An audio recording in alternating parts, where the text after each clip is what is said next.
জানিয়ে দিব হাতে থাকা সর্বশেষ আপডেট বাংলা সংবাদ। প্রথমেই সংবাদ শিরোনাম। জুলাই আগস্টে হত্যাকাণ্ডে ক্ষমা চাইল পুলিশ। এরপর জানিয়ে দিব রাখাইনে বিস্ফোরণে কাঁপছে টেকনাফ সীমান্ত, আতঙ্কে এলাকাবাসী। এদিকে ঢাকায় ধর্মীয় সম্প্রীতি সম্মেলন করার প্রস্তাব ধর্মীয় নেতাদের। আরও জানিয়ে দিব পুলিশের কেউ দুর্নীতি করলে ছাড় দেওয়া হবে না বলেছেন আইজিপি। সর্বশেষ জানিয়ে দিব আগরতলায় বাংলাদেশ হাইকমিশনে হামলার প্রতিবাদে কালিয়াকৈরে মশাল মিছিল। এতক্ষণ শুনছিলেন সংবাদ শিরোনাম, এবারে বিস্তারিত। তবে অনুরোধ থাকবে ভিডিওটিতে একটি লাইক করবেন এবং কমেন্ট করে জানিয়ে দিবেন কোন জেলা থেকে আপনি আমাদের এই ভিডিওটি দেখছেন। জুলাই আগস্টে হত্যাকাণ্ডে ক্ষমা চাইল পুলিশ। সরকারি চাকরিতে কোটা সংস্কার নিয়ে চলা ছাত্র আন্দোলনে নির্বিচার গুলি করে হত্যার ঘটনায় শহীদ পরিবারগুলোর কাছে দুঃখ প্রকাশ করে ক্ষমা চেয়েছেন পুলিশের নবনিযুক্ত মহাপরিদর্শক বাহরুল আলম। গণঅভ্যুত্থানে শেখ হাসিনা সরকার পতনের 4 মাস পর বৃহস্পতিবার এক সংবাদ সম্মেলনে তিনি এই প্রার্থনা করেন। পুলিশ প্রধানের ক্ষমা চাওয়ার বিষয়টিকে ইতিবাচক মনে করেন গণঅভ্যুত্থানে নিহত ব্যক্তিদের পরিবার এবং আন্দোলনের সক্রিয় শিক্ষক ও অধিকার কর্মীরা। তবে তাদের দাবি, যাদের নির্দেশে ও যাদের গুলিতে নির্বিচার মানুষ হত্যা করা হয়েছে তাদের চিহ্নিত করে দৃষ্টান্তমূলক শাস্তি দিতে হবে। গত 21 নভেম্বর আইজিপি হিসেবে দায়িত্ব গ্রহণের পর বাহরুল আলম বৃহস্পতিবার প্রথম আনুষ্ঠানিকভাবে গণমাধ্যমের সঙ্গে কথা বলেন। পুলিশ সদর দপ্তরে আয়োজিত সংবাদ সম্মেলনে বাহিনীর পক্ষ থেকে দায় স্বীকার করেন তিনি। এ সময় আইজিপি বলেন, ফ্যাসিবাদী সরকারের স্বার্থ রক্ষায় তাদের নির্দেশে পুলিশের কতিপয় সদস্য বাড়াবাড়ি করেছেন এবং আইন ভঙ্গ করেছেন, এতে কোনো সন্দেহ নেই। তবে অনেক নিরপরাধ পুলিশ সদস্য নিহত হয়েছেন। প্রতিটি হত্যাকাণ্ডই নিন্দনীয়। আমি পুলিশ বাহিনীর পক্ষ থেকে প্রতিটি শহীদ পরিবারের কাছে আন্তরিক দুঃখ প্রকাশ করছি এবং ক্ষমা প্রার্থনা করছি। দায়িত্ববোধের জায়গা থেকে শহীদ পরিবারগুলোর কাছে ক্ষমা চাওয়াকে সাধুবাদ জানিয়েছেন আন্দোলনে রংপুরে পুলিশের গুলিতে নিহত আবু সাইদের বড় ভাই আবু হোসেন। তিনি বলেছেন, যারা প্রত্যক্ষ ও পরোক্ষভাবে গণহত্যার সঙ্গে জড়িত তারা ক্ষমা পাবেন না। গণহত্যার দায়ে আন্তর্জাতিক অপরাধ ট্রাইব্যুনাল গঠন করা হয়েছে, যেখানে বিচারের মাধ্যমে তাদের কঠোর শাস্তি নিশ্চিত করতে হবে। রাখাইনে বিস্ফোরণে কাঁপছে টেকনাফ সীমান্ত, আতঙ্কে এলাকাবাসী। মিয়ানমারের রাখাইন রাজ্যে গোলাগুলি, মর্টার শেল ও বিমান থেকে বোমা হামলা চলছে। বৃহস্পতিবার রাতে সীমান্তের এপার থেকে গোলা ও মর্টার বিস্ফোরণের বিকট শব্দ শোনা যায় এবং বোমা বিস্ফোরণে এপারের মানুষের ঘরবাড়ি কেঁপে উঠেছে। এসব ঘটনায় উপজেলার শাহপুরীর দ্বীপ, নোয়াপাড়া, সাব্রাং ও পৌরসভা এলাকার মানুষ আগের যে কোনো সময়ের চেয়ে বেশি আতঙ্ক ও ভয়ে রয়েছে। বোমা বিস্ফোরণে এপারের ঘরবাড়ি যেভাবে কেঁপে উঠেছে, এর আগে এ ধরনের পরিস্থিতির মুখোমুখি হয়নি বলে জানায় স্থানীয়রা। টেকনাফের শাহপুরীর দ্বীপে সরেজমিন অবস্থান করে দেখা যায়, দ্বীপের ওপারে নাফ নদের মিয়ানমার সীমান্তে হঠাৎ করে বিমান এসে বোমা ফেলছে। বোমা বিস্ফোরণের সময় এপারের মানুষের বাড়িঘর তো কাঁপছে, যে শব্দ হচ্ছে তাতে মানুষ ভয়ে আতঙ্কিত হয়ে উঠছে। বৃহস্পতিবার রাত 11টার দিকে শাহপুরীর দ্বীপ সীমান্তে 20 মিনিটের ব্যবধানে 4টি বোমা বিস্ফোরণে ভয়ঙ্কর শব্দ শোনা গেছে।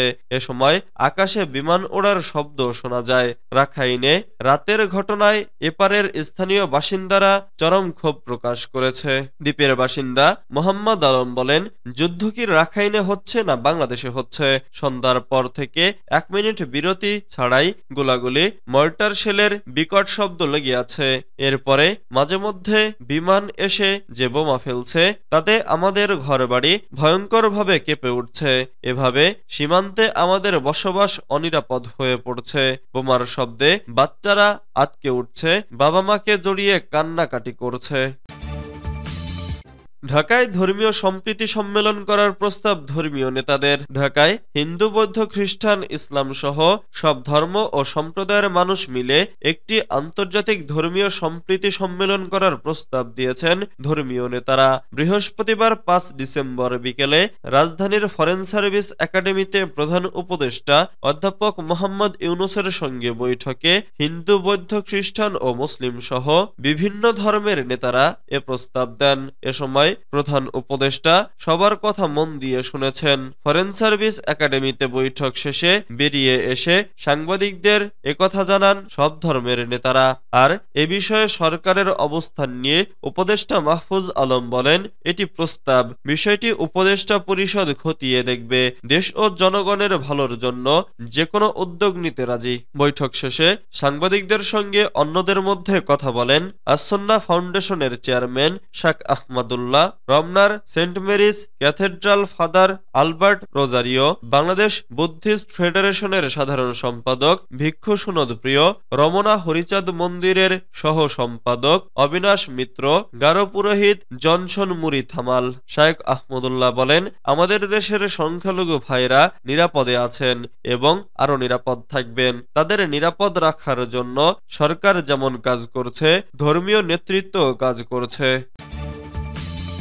পুলিশের কেউ দুর্নীতি করলে ছাড় দেয়া হবে না বলেছেন আইজিপি। পুলিশের নবনিযুক্ত মহাপরিদর্শক বাহারুল আলম বলেছেন, বাহিনীর কোনো সদস্য কোনো ধরনের দুর্নীতি, অসদাচরণ বা বিশৃঙ্খলা ঘটালে সেক্ষেত্রে কোনো ছাড় দেয়া হবে না। এ ধরনের অভিযোগ প্রমাণিত হলে দায়ী ব্যক্তির বিরুদ্ধে যথাযথ বিভাগীয় ও আইনি ব্যবস্থা গ্রহণ করা হবে। পুলিশের মনোবল ফেরানো প্রসঙ্গে আইজিপি বলেন, পুলিশ সদস্যদের তাদের কার্যক্রমের মাধ্যমেই জনগণের আস্থা অর্জন করতে হবে। এজন্য জনগণের সঙ্গে বিনয়ী আচরণ করতে হবে। পুলিশের কাছে আইনি সেবা নিতে আসা জনগণকে তাদের কাঙ্ক্ষিত সেবা প্রদানে আন্তরিকতা ও নিষ্ঠার সঙ্গে দায়িত্ব পালন করতে হবে। বৃহস্পতিবার পুলিশ সদর দপ্তরে আয়োজিত সংবাদ সম্মেলনে আইজিপি আরো বলেন, আমার আরেকটি প্রধান দায়িত্ব হবে দেশের আইনশৃঙ্খলা পরিস্থিতির উন্নয়ন, সমাজকে একটি স্থিতাবস্থায় এনে একটি অবাধ, নিরপেক্ষ ও সুষ্ঠু নির্বাচনের পরিবেশ তৈরি করা। এ লক্ষ্য অর্জনে আমি সকলের সার্বিক সহযোগিতা কামনা করছি। পুলিশের মনোবল ও আত্মবিশ্বাস ফিরিয়ে আনতে কাজ চলছে।